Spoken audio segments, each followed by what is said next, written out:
If you're a CMO or marketing leader, you already believe that content matters, but I know that marketing leaders struggle when it comes time to explain their value, especially when it comes to content marketing. But here's the deal.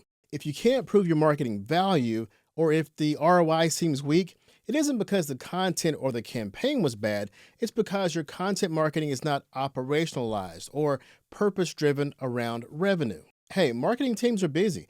Campaigns launch, assets are created, dashboards get presented. And yet, when revenue conversations happen, content often feels adjacent to sales instead of essential to it. That's where marketing loses leverage, because when content is treated like a campaign output instead of the revenue infrastructure, it resets every quarter instead of compounding over time. And at the same time, the marketing teams that are gaining executive trust aren't just producing content, they're operating it. They have a system that aligns strategy, authority, sales execution, and executive expectations so that content builds revenue influence cumulatively. I'm about to show you the operating model that makes this possible and gives marketing a defensible, revenue-aligned structure for content.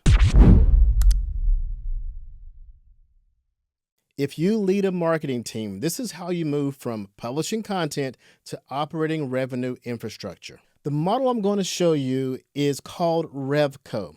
RevCO stands for Revenue Content Operations.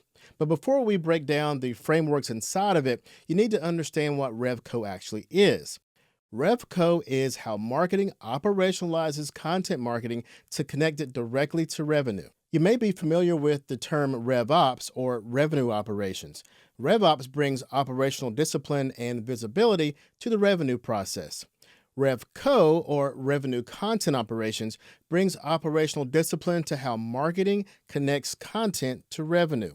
It ensures content isn't just created, but it's structured, aligned, usable, and defensible inside the revenue team. Once you see the architecture, you'll understand how marketing earns a stronger seat at the revenue table when they operate under RevCO. So let me explain RevCO a little further. RevCO is marketing's revenue operating model for content. It was designed to build, operate, and scale content as a revenue supporting system through cumulative impact. Because most marketing teams operate in cycles like campaign, and then a launch, and then report, and then reset all over again. RevCO operates as an infrastructure to align, then create, then enable, and then compound over time. You see, instead of creating isolated assets, it creates content systems. Instead of defending your individual campaigns, you're building ongoing content leverage. RevCO makes content a revenue-aligned marketing function. This is far more relevant and defensible than just creative output. Here's why RevCO exists.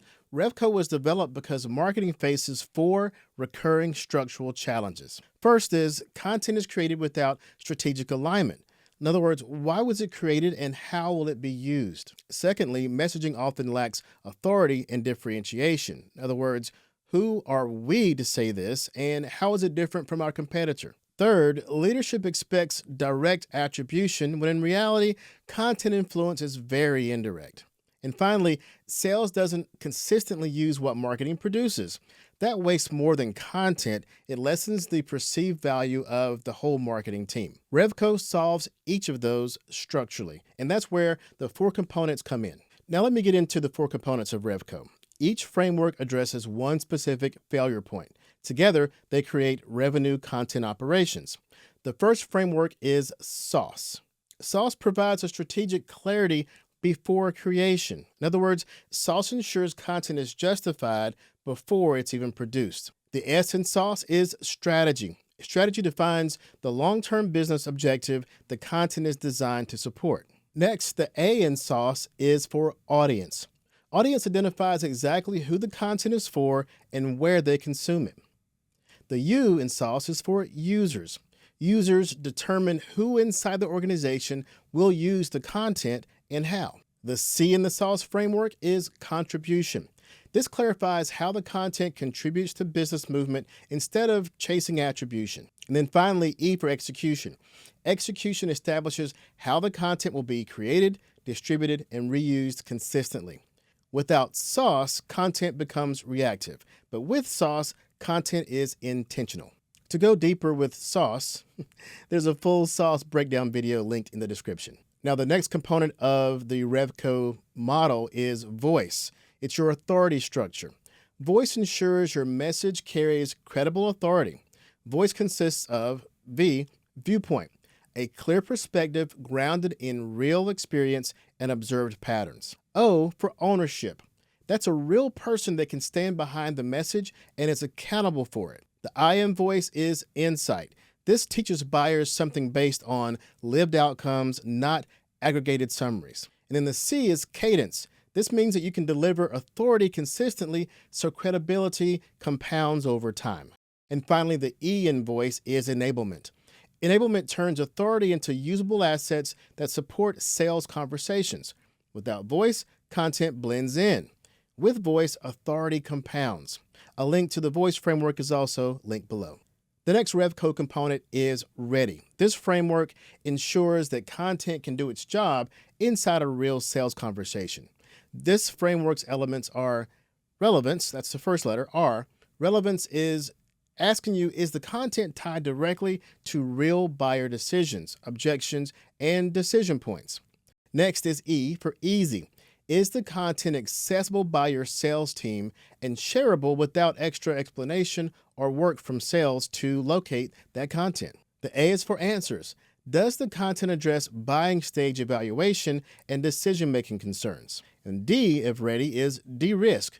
Does the content serve to reduce uncertainty by clarifying trade-offs, expectations, and outcomes? And the last part of the ready framework is Y for yield. Does the content move the deal forward by increasing clarity or next step momentum? In other words, does the content yield momentum in the sales process? Without ready, content goes unused. With ready, content supports efforts to close deals. If you want to learn more about the ready framework, of course, check out the link below. Now, the fourth component of the RevCO model is trace. It's about tracing your marketing efforts and your content marketing efforts back to revenue. Trace aligns leadership expectations around how content influences revenue over time. To explain the mapping from content to deal influence, frame the value of your content marketing using Trace as a measuring stick. Trace contains the elements that you need to show content impact to deals. The elements are, starting with T for trust. Your content should reduce perceived risks and increase buyer comfort with your expertise. Then there's reach, R for reach. This creates consistent visibility before and during the buying process. Next is authority. This establishes credibility through experience-based perspectives and insight. Next is C for confidence, which clarifies expectations and trade-offs so buyers can decide faster. And the final part of the Trace framework, or the E, is enablement.